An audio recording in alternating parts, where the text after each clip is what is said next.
What's up, tech nerds? Lottie here again.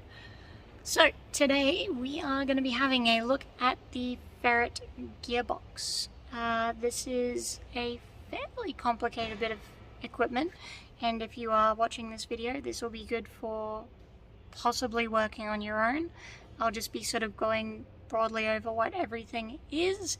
There are some caveats with repairing these that if you have a problem, I probably recommend just shooting me a message because it can get a little complicated.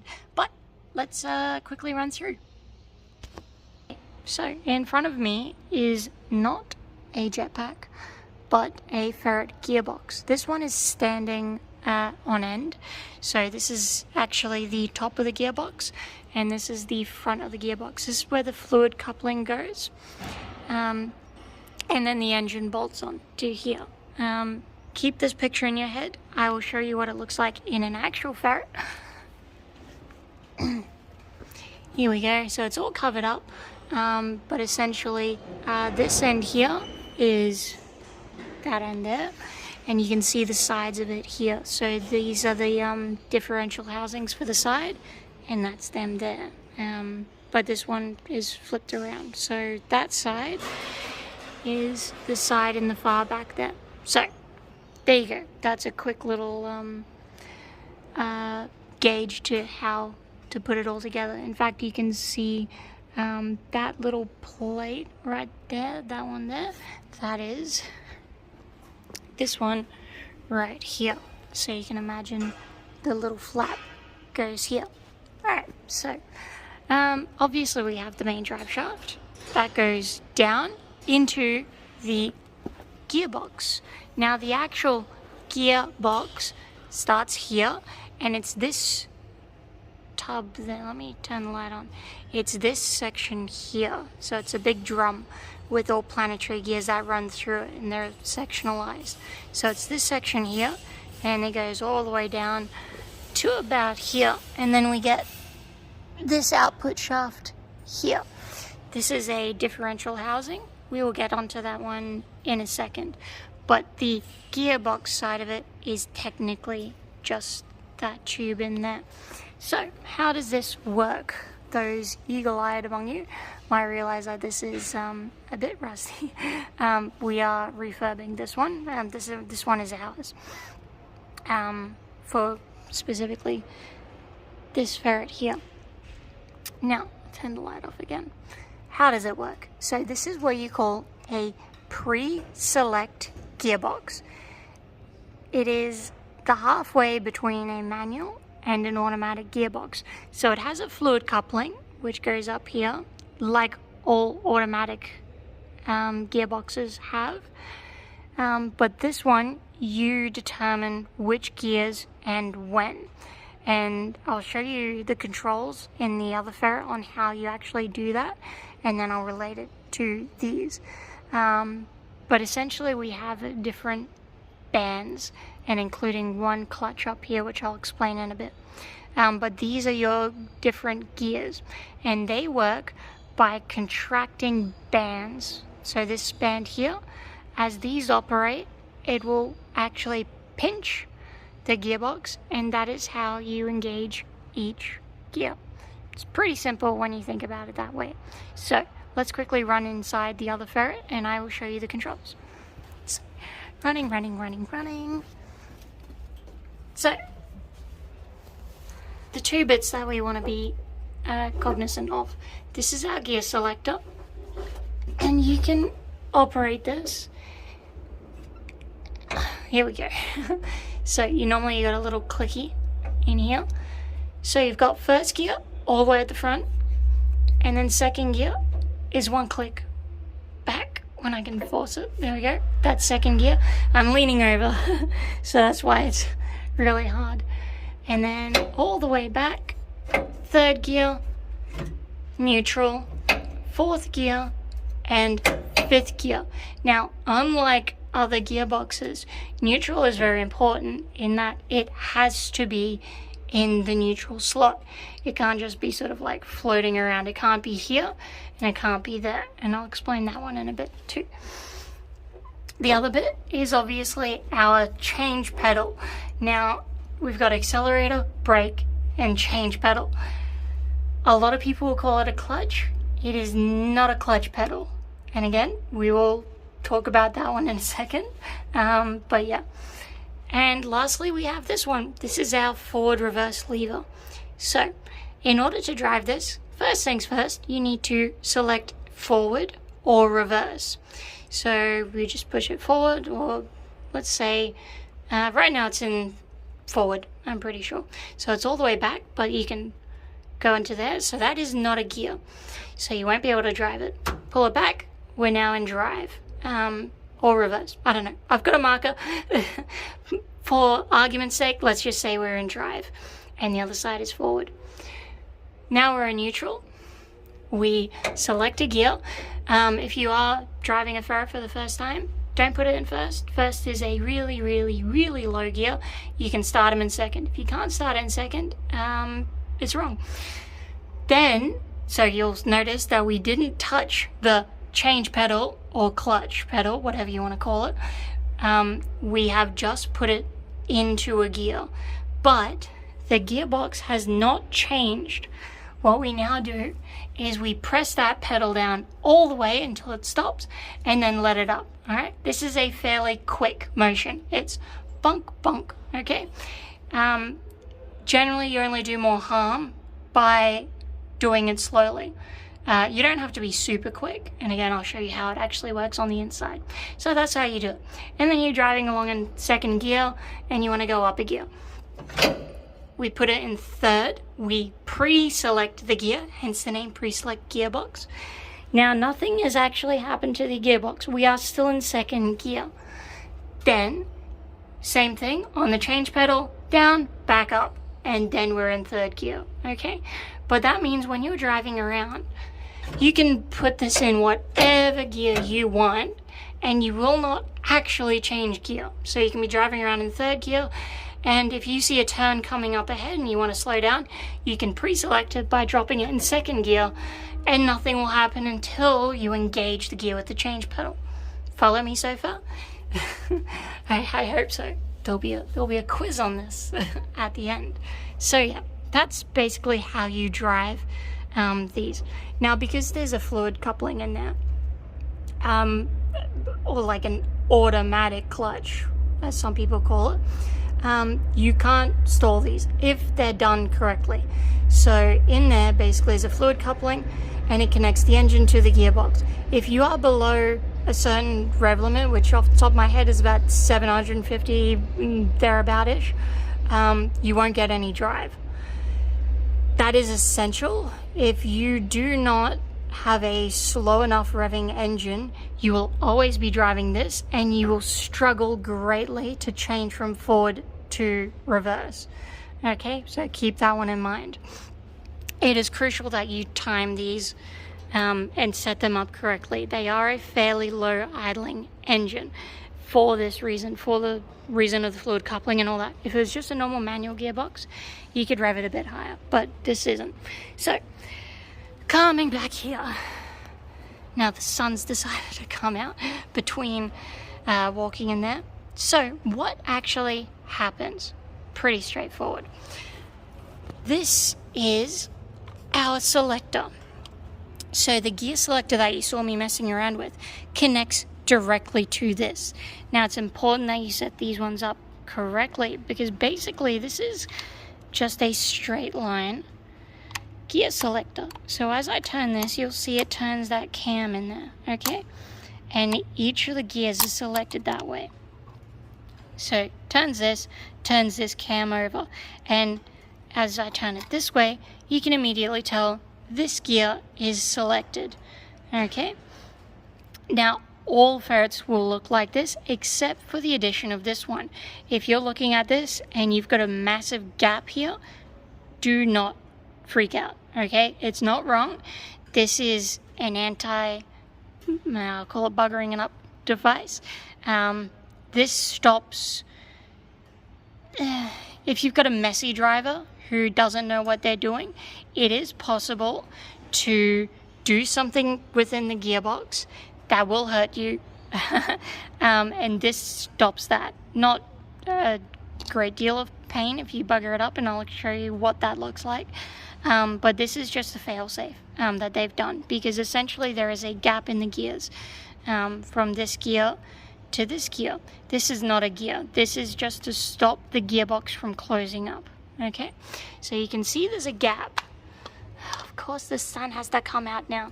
You can see there's a gap here. There should be a gear here. I've just pulled that out for educational purposes.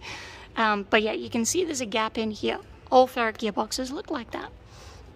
So, how does this work? Obviously, this plugs into the side.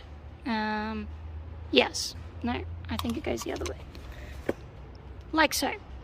And each of these teeth, these little bits here, so I'm trying to hold the phone and show at the same time, but each of these teeth, they come out, and that is the gear that you are in. They push up against these fingers. Okay, so you can see these wear marks here. That's where they push them in. Alright, so gear, gear, gear. You can never have more than one of these selected at a time. Okay, it's only one or the other. Okay, following me so far? Now, what happens? You know, I'm going to shut the door real quick and I will come back because I'm roasting right now. We're back. Okay, so back to where we were now that we've closed the door. Okay, so where was I? The selector. So I did have it correct the first time around. So what this does, as you rotate them around, each of these pins comes up and it depresses one of these fingers, like so. Okay, now these fingers look like this. Here's one I prepared earlier, and this goes on the end like so. This is the adjustment. Show that there. This is the adjustment. It screws onto here, this rod that goes all the way through. Alright, and it connects to the band, and more importantly it connects to the front bit there. Now these fingers, you'll notice they can actually rotate like so. Now they sit in the little groove like so. And the more pressure that you put on these, the more tightly, when these are compressed, the band will be compressed. Alright, so these are your adjustments, and you need these.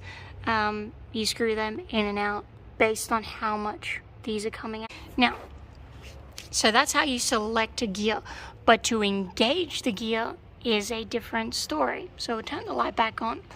Now I'm going to stick my hand in through here, and I'm going to be manipulating this section here.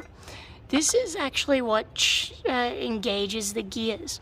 So there's a big spring that comes in through here, specifically this big spring, and it looks like this when it's all done. Okay, so this piece here engages with this. I call it a shuttle, and it plugs in to that little section in there. So you can imagine, I'll just shove it in there if I can do it with one hand.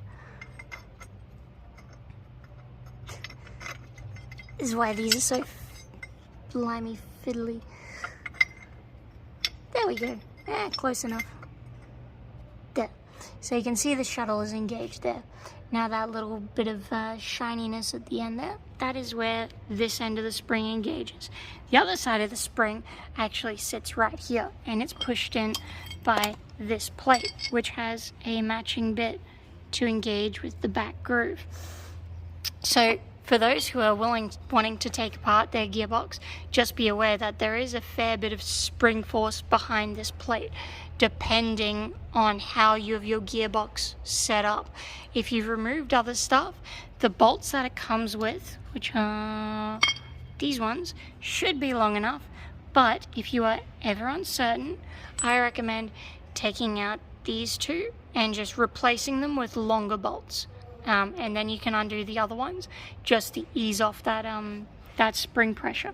Now that spring pushes in that, which I will again do it with my hand, it does this as it's pushing. It forces this side, I don't know if you can see my finger just down there, hello. It pushes this side in, and it's wanting to force this bit here, where the shadow is, backwards into the fingers. So how does that help us? Well, underneath here is a rod. This little lever right here. It is controlled by this. As I turn it, you can see it push in and out, and it connects to the other side of that. In and out, in and out. See how it moves like that? So when I push it all the way forward, this gets forced back. So that is the change pedal / clutch. All right? That's when you push that pedal down, that's what you're actually pushing down.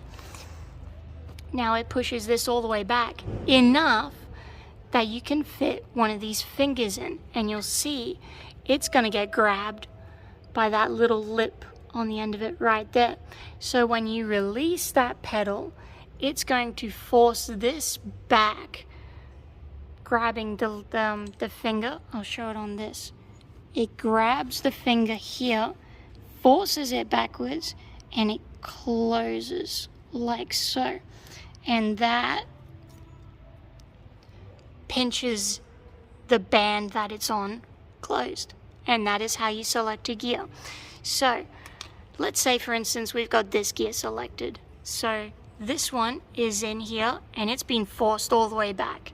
This band is now engaged.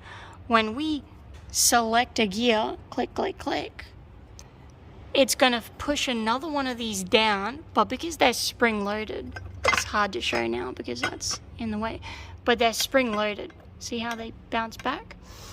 So when we change a gear, so this one's engaged, when I decide to go on to this gear, it's going to push this gear in, but it's going to release that gear. Now under tension, that's not going to pop out. But when we push the change pedal down, it's going to release this gear. This gear is going to be pushed in, and it's going to come back. Now, on earlier gearboxes that do not have the oh bugger stick, which is this one here, what can happen if you're changing between this gear and this gear and you don't get it right, you will find one of these will not be perking up. One of these always has to be perking up. If not, what'll happen is none of these fingers will be engaged. They will all be leveraged back out, and this will have nowhere to go but all the way in. Okay? Now, you haven't damaged your gearbox if this has happened, but you will feel it, probably through the clutch pedal or the change pedal, which has probably launched you back into your seat. So what you need to do is, with all of your body weight, jump on that pedal and force it all the way forward so it gets all the way back here, and then engage a gear. Okay, so that's how you work it. Interestingly enough, if you're having that problem with any gear, with a Ferret gearbox, Saracens, Saladins, I believe the Stollies, Czechoslovakian 38Ts, maybe 35Ts, not so sure about them, and old German / Czechoslovakian howthis have the exact same style of gearbox. So if you have that problem, jump on the pedal really, really hard. I promise you're not hurting it. Now, that's how you change the gears. I'm just being cognizant of the time left on my recording device. How do you engage forward and reverse? Because those of you might have noticed that there is no forward and there's no reverse gear in this. It is controlled in the diff housing. So this is where the power comes out on the other side of the gearbox, and this slides left and right. This is you forward, well actually I don't, off the top of my head, one of these is forward, the other one is reverse. So this is what your forward reverse lever does. It just slides it left and right. All the way over here engages, say, forward for the sake of argument, and all the way, sometimes it gets a little bit caught, over there, engages reverse. It does it, I explained this in my last video, but I'll do it for those who didn't decide to watch it. This goes through here, and these detents, thank you for the people in my comment section for telling me, these detents line up with that. This bolts on through this here, and it's just a little dog clutch. I'll turn that one around. It's just a little dog clutch. It goes that way or that way. Okay, pretty straightforward stuff. And yeah, that determines the direction of the drive. So these are our 4 drive shafts. 1, 2, 3, 4. Pretty easy stuff. So there you have it. I hope that was a clear enough video. If not, write down in the comment section below, tell me what you want to hear more about, explanation wise. I'm going to be perfectly honest, we had the bottom off on this. Don't do that if you can avoid it. It's a gigantic pain in the butt.